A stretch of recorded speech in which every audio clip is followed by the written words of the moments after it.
वामपंथी एकता जिंदाबाद जिंदाबाद जिंदाबाद नवी आघाडी जिंदाबाद जिंदाबाद जिंदाबाद जिंदाबाद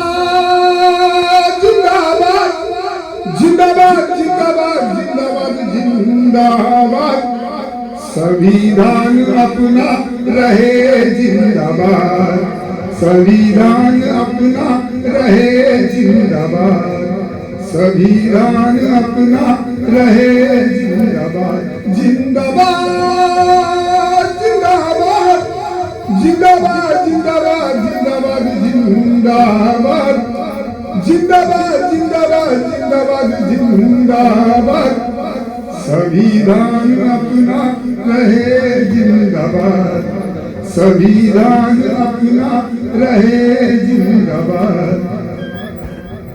देखो ये हमारे संविधान चलाने वाले, देखो ये हमारे संविधान चलाने वाले, संविधान में मनुवाद लाल बावटे की लाल झेंडे की अनिल देसाई साहेबांचा विजय असो। महाविकास आघाडी जिंदाबाद इंडिया अलायन्स जिंदाबाद जिंदाबाद जिंदाबाद जिंदाबाद जिंदाबाद जिंदाबाद संविधान अपना रहे जिंदाबाद संविधान अपना रहे जिंदाबाद। चुनावी माहौल शुरू हो गया है। हर जगह जो है वो कैंपेन लिए जा रहे हैं, हर गली गली डोर टू डोर जाकर प्रचार हो रहा है। लोगों को एक जगह जमा करके समझाए कि किस तरह से हमें वोट देना है। आप देख रहे हैं टाइम्स ऑफ धारावी और मैं हूं आफाक अहमद। इस वक्त हम मैसूर हॉल में मौजूद है, जहां पर भारतीय कम्युनिस्ट पार्टी और CPIM और मार्क्सवादी पक्ष ने एक संवाद मेलवावा लिया है, जिसके अंदर वो अपने कार्यकर्ताओं को बता रहे हैं कि देखो और जागो, क्योंकि धनुष बाण चोरी हो चुका है, इसकी जगह पर मशाल हाथ में आ चुकी है और उसी मशाल पर हमें वोट देना है। यहाँ पर कई कार्यकर्ता मौजूद हैं जो आज अपने लोगों को समझा रहे थे कि चुनावी रणनीति क्या होगी और किस कैंडिडेट को आगे बढ़ाना है और किससे बात करनी है। तो आइए हम जानना चाहेंगे, आज आपने संवाद मेलवावा लिया है जिसके अंदर पूरे कार्यकर्ताओं को बुलाया, कई इलाकों से कार्यकर्ता यहाँ पर आए और उन्होंने कुछ नसीहत आपने दी है। आखिर क्या वजह पड़ गई, क्या जरूरत थी कि इनको यहाँ बुलाकर इनको संवाद किया गया, इनसे बातचीत की गई है? इंडिया आघाड़ी में बहुत सारी तरक्की पसंद पार्टियां हैं, लेकिन उसके अंदर एक गुट ऐसा है जिसको हम वामपंथी पार्टियों का दल बोलते हैं, जिसको मराठी में हम डावी आघाड़ी बोलते हैं। तो ये पार्टी एक अलग पहचान रखने वाली पार्टी है। मजदूरों के साथ, किसानों के साथ, इस देश के मेहनतकश जनता के साथ, महिलाओं के ऊपर जो अत्याचार होते हैं उनके खिलाफ, और सबको शिक्षा, सबको काम मिलना चाहिए, इसके लिए हमेशा काम करने वाली जो पार्टियां हैं, जो मजदूर किसानों का राज लाना चाहती है, ऐसी पार्टियां हैं। तो ये पार्टियां ये लाल बावटे की पार्टियां बोल के जानी जाती हैं। तो ये लाल बावटे की पार्टियों का काम करने का तरीका अलग होता है, उनका मकसद अलग होता है, इलेक्शन उनके लिए एक अलग तरह की लड़ाई होती है। तो हमारे पार्टी के कार्यकर्ता आज इस महाविकास आघाड़ी के लिए काम करेंगे, लेकिन हमारे तौर तरीके से करेंगे और हमारे उसूल जो है उस उसूल के तहत करेंगे। इसलिए कार्यकर्ताओं को इकट्ठा लेके कि आज जो वक्त आया है वो उम्मीदवार कौन है ये देखने का भी नहीं है। आज जो वक्त है वो भारतीय जनता पार्टी को हराने का है।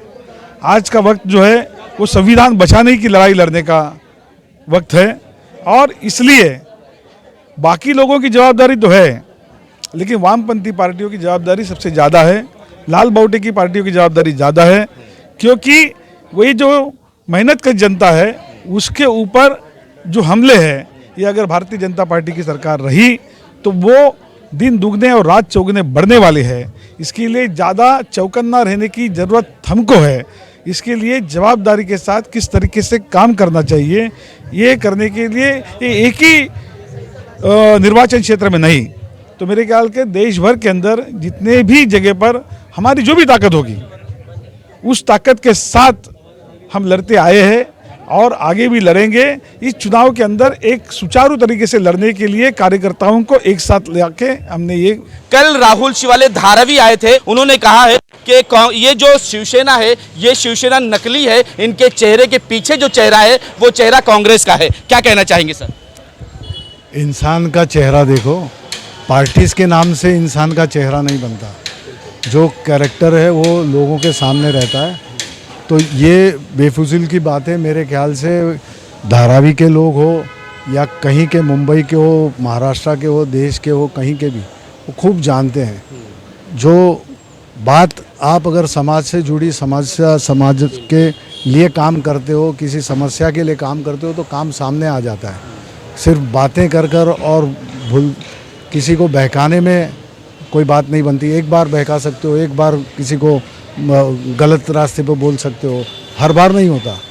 तो ये अभी सब लोग जान चुके हैं, 5 साल 10 साल से लोग देख रहे हैं और लोगों की समस्या वहीं की वहीं रही है और उनके लिए कोई सुधार नहीं आया। काम उन्होंने दिखाया कि मैंने 10 साल ये काम किया है, लेकिन जो चेहरा आज धारावी में दिखाई दे रहा है, इस विधानसभा में दिखाई दे रहा है, उनसे सवाल पूछो, अनिल सर देसाई से सवाल पूछो कि उन्होंने क्या किया है धारावी वासियों के लिए या इस 6 विधानसभा के लिए। मैं तो कहता हूँ कि 10 साल तो वो थे ना, मैंने कहा कि मैं 10 साल वहाँ पे था, लेकिन धारावी के लोगों ने 10 साल अगर आपने इतना काम किया आप कहते हो, तो धारावी के लोगों ने, हम जाते हैं तब तक हमको कहा होता कि कोई ज़रूरत नहीं है, हमारे लिए तो बहुत बढ़िया काम करने वाले हमारे मसीहा है हमारे सामने। वो तो रोते रहे, फूट फूट कर रोते रहे लोग, जो भी लोग जहाँ जहाँ पे जिन बस्तियों में गए।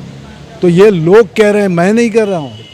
और लोगों को आप किसी तरह से आपके ताकत के ज़रिए या आपका जो भी ये रहेगा उससे आप करने की कोशिश ज़रूर कर सकते हो, लेकिन लोगों के वजूद, लोगों के जो दिल में है वो तो आपको सामने चुनाव में आ जाएगा।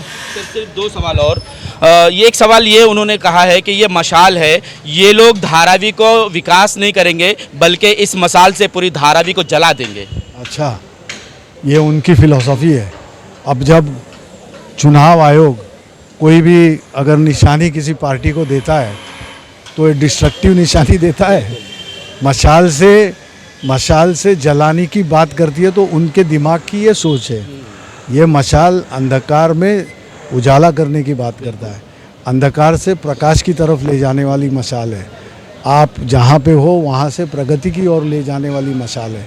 तो ये उनकी दिमाग की सोच है जो उन्होंने कह दी, यानी कोई भी चीज़ इनके हाथ में हो उससे कैसा डिस्ट्रक्शन करे, ये उनकी शायद सोच हो। आखिरी सवाल मेरा कि आज लाल सलाम आपके साथ है, कल हमने देखा कि जिस तरह से पर्चा भरने आप गए थे, विशाल रैली थी आपके साथ, जहां तक देखो वहां पर सैलाब ही सैलाब, जन सैलाब दिखाई दे रहा था।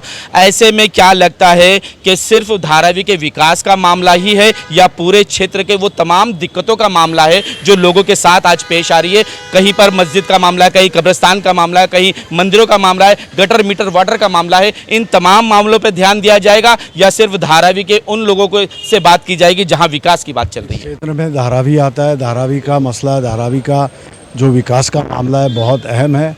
उसके साथ ही बाकी सब जो भी विधानसभा क्षेत्र है वहाँ पे भी लोगों की समस्या ही समस्या है। गोवंडी की सबसे ज़्यादा समस्या, गोवंडी की है, चेंबूर की है, माहौल के तरफ है, वासी नाका है, आप सायन कोलीवाड़ा में है, पूरा सभी जगह पर जहाँ जहाँ पे है वहाँ पे लोगों को एमिनिटीज़, लोगों को फैसिलिटी देना बहुत ज़रूरी है। क्या कहना चाहेंगे कि जिस तरह से देश का माहौल बन चुका है, जिस तरह से देश में जो है राजनीति चल रही है, वो राजनीति जोड़ने वाली नहीं बल्कि तोड़ने वाली चल रही है?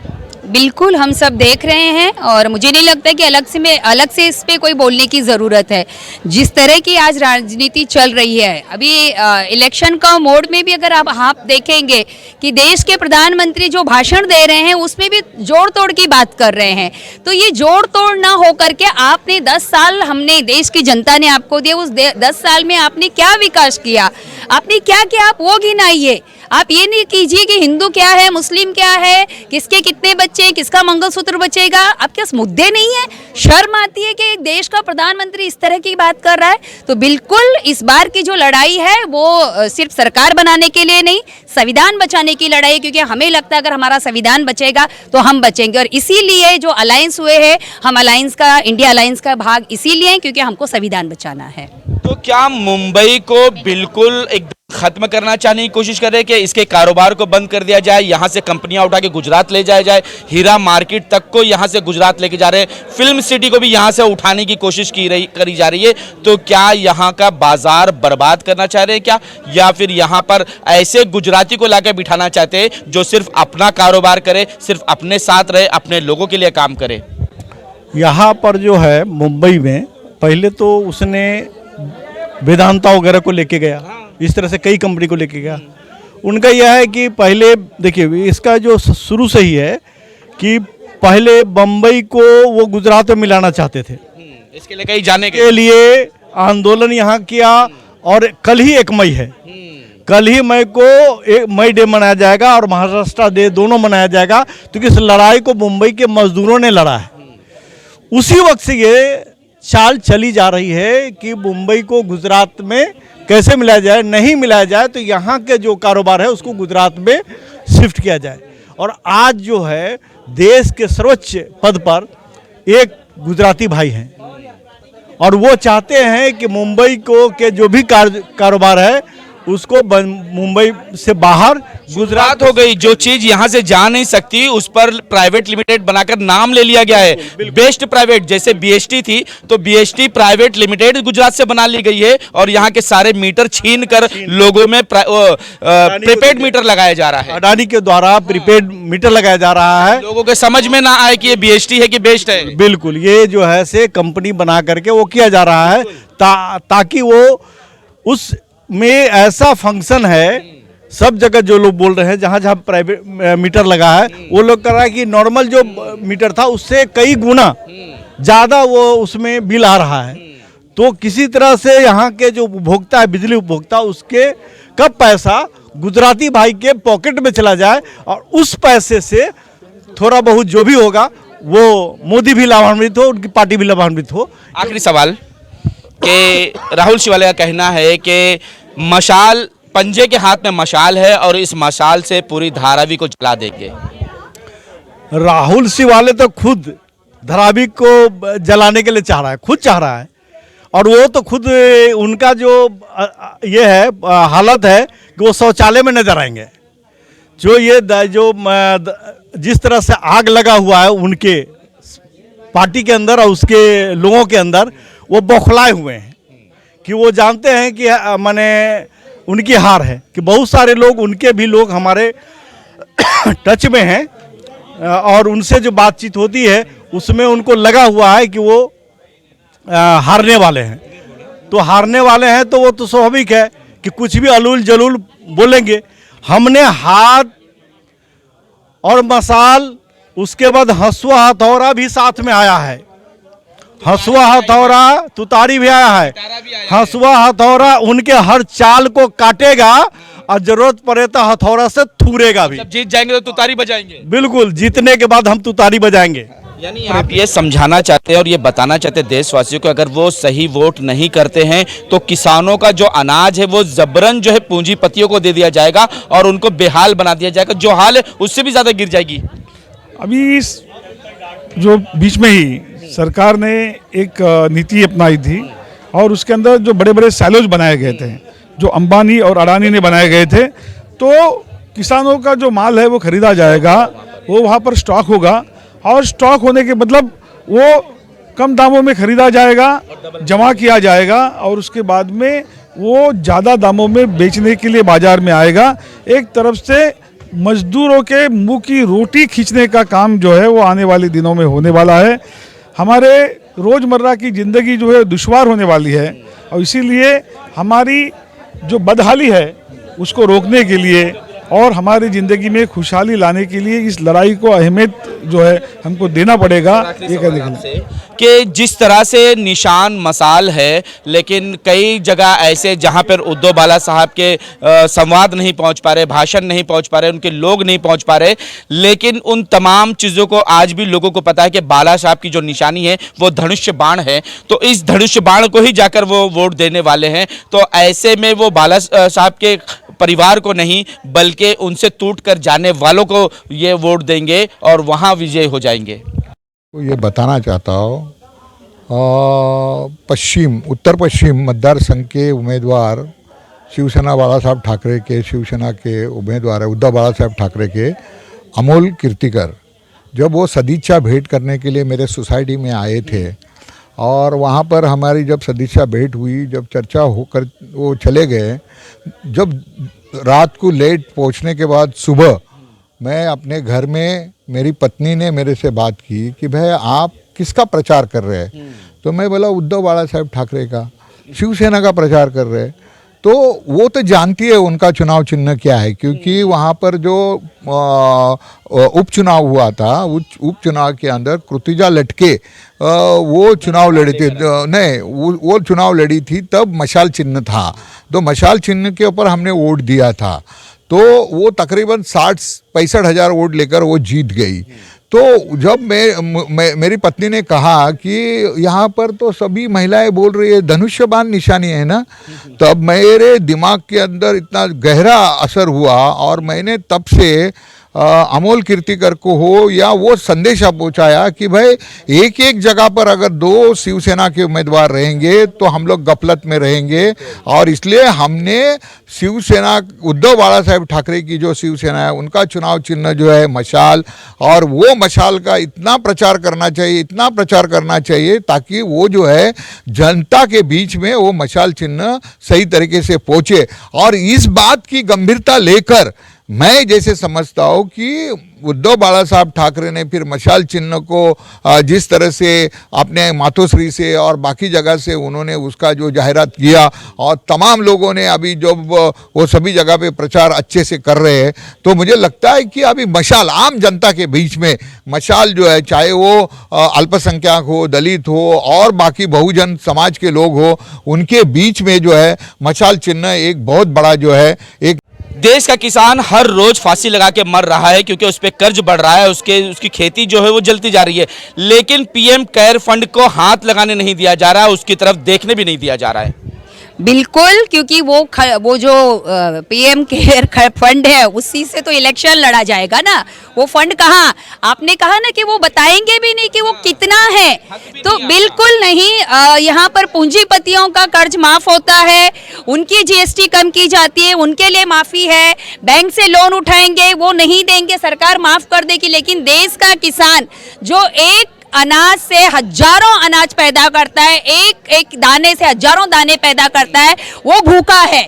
उसके लिए हमारी सरकार के पास कोई वायदे नहीं है, उसके लिए हमारी सरकार के पास कोई प्लानिंग नहीं है। और ये देश के किसानों ने हमारे सामने आकर के कहा कि जो आप हमारे लिए कानून लेके आ रहे, हम कह रहे हैं, हम इस देश के किसान हैं और हम ये कह रहे हैं कि ये हमारे हित में नहीं।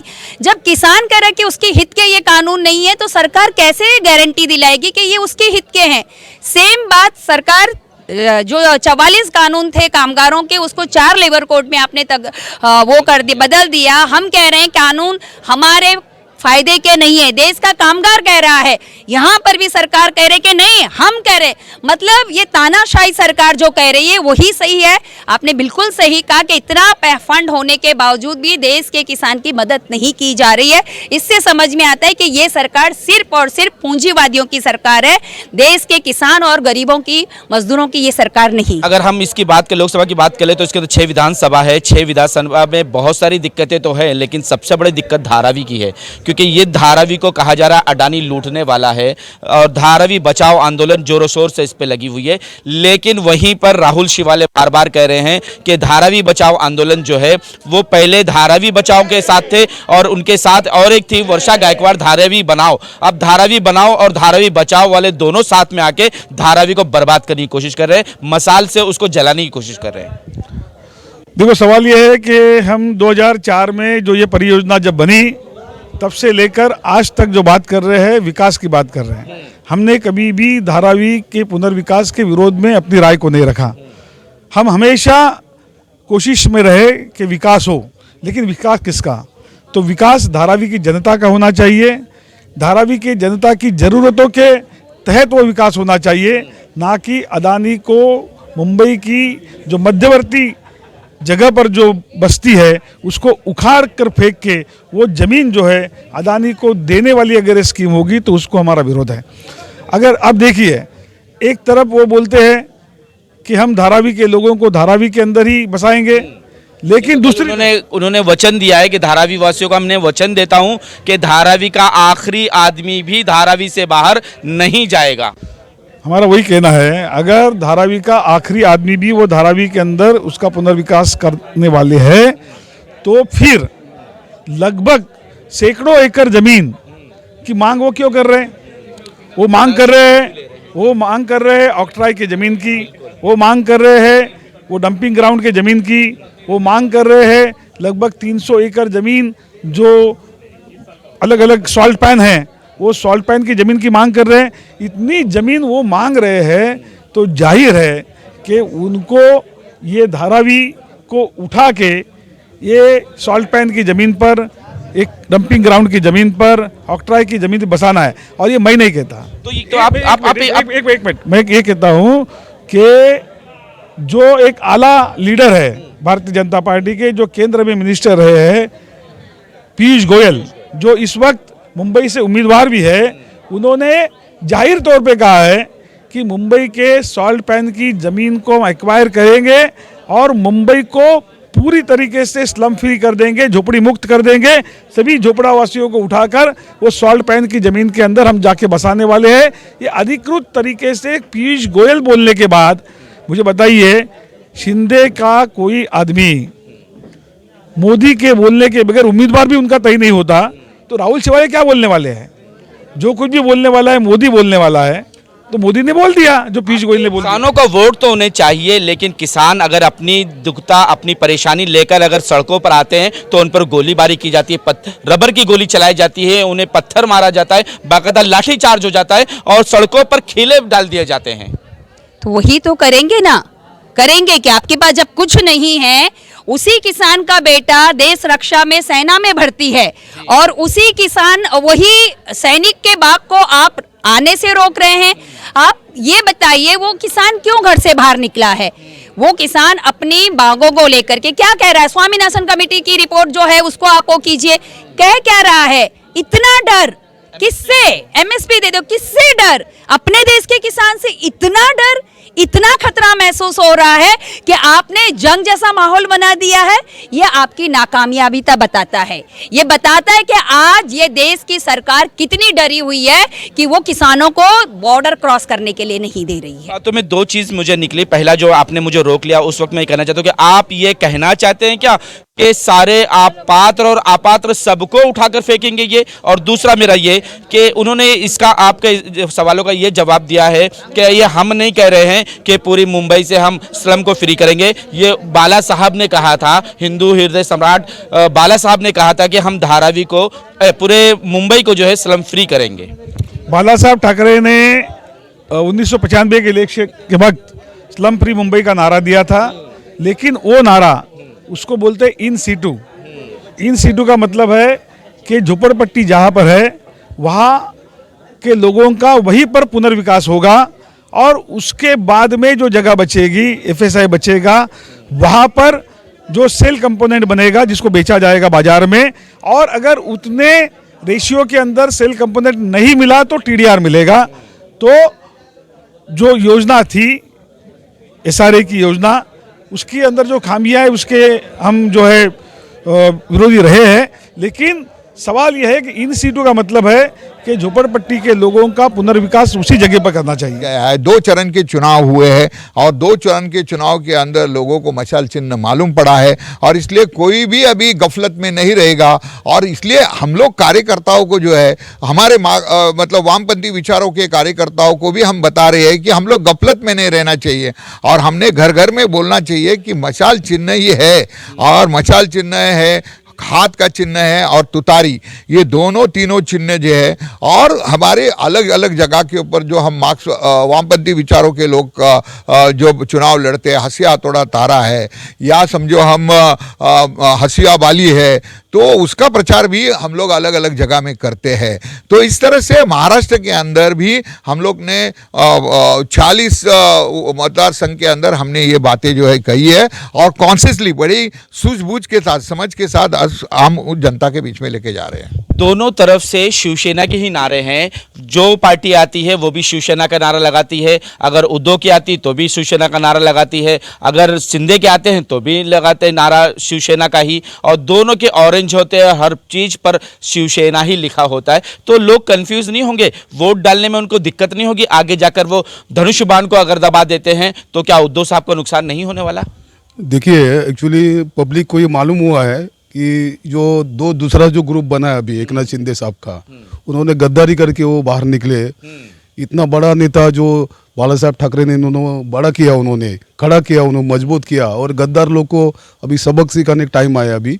इसके लिए अभी लोगों को ये पता चला है, ये शिवसेना का जो गद्दार नेता है एकनाथ शिंदे के साथ गए, वो तो कह रहे हैं कि उद्धव साहब की नकली शिवसेना है। नहीं, वो तो झूठ है। ये लोग बोलने वाले कुछ भी बोलेंगे। शिवसेना जो है असली शिवसेना जो उद्धव ठाकरे साहब है, क्योंकि बाला साहब ठाकरे ने वो शिवसेना को जन्म दिया है। इसके लिए गद्दार लोग को अभी सही वक्त में अभी उनको जमीन में गाड़ना जरूरी है। इसके लिए ये सभी जो अपने लोग हैं, अपने उद्धव ठाकरे साहब है, शिवसेना है, कांग्रेस है, और जो अभी पवार साहब की जो तुतारी है, इनको ही सोच बूझ के मतदान करने वाले, यही मैं आपको बात कर रहा हूँ। 2014 और 2019 का जो चुनाव था वो ये बिल्कुल अलग है, उसके उलट है। ये कहा जा रहा है ऐतिहासिक चुनाव है, गली गली प्रचार हो रहे, हर जगह पे बताया जा रहा है कि किस तरह से ऐसी सरकार देश में बैठी है जो लोगों को नुकसान पहुंचा रही है। इस सरकार को बदलना होगा और लोगों को समझना होगा कि उनके हित में बात करने वाला कौन है, उनके लिए नौकरी देने वाला कौन है। सिर्फ जुमलों की नहीं बल्कि काम वाली सरकार कौन होगी, इसकी जानकारी लोगों को दी जा रही है, और हर जगह से जाकर बताया जा रहा है कि किस तरह से आपको कैसे मतदान देना है। और हम आपसे भी रिक्वेस्ट करते हैं कि अपने घरों से हर एक बंदे को बाहर निकालना 20 तारीख को महाराष्ट्र में, ताकि वोट बराबर से दे सके और अपने हक के कैंडिडेट को आप ला सके। हर एक को बाहर निकलना है और समय पर निकलना है। सुबह 7 बजे से लेकर शाम 5 बजे के बीच कभी भी निकले, क्योंकि धूप बहुत ज्यादा होगी। 2 टाइम जो है गर्दी ज्यादा होगी, सुबह में भी होगी और शाम में भी होगी। तो आप ऐसे समय का चुने ताकि आपको तकलीफ ना हो, आप समय पर निकले। और एक ऐलान हम अपने चैनल के माध्यम से करना चाहेंगे कि जिन लोगों ने अभी अपना प्रोग्राम नहीं बनाया है, उनसे गुजारिश है, रिक्वेस्ट है कि वो प्रोग्राम 20 तारीख के बाद बनाएं, ताकि आपका वोट खराब ना हो सके। आपको अपने क्षेत्र में पूरा वोट देने के बाद ही कहीं जाना है, चाहे वो शादी हो या और कोई फंक्शन हो। उन तमाम फंक्शन को आप डिले करें ताकि आपका मतदान, आपका चुनाव सही समय पर हो सके और आप अपना वोट दे सके।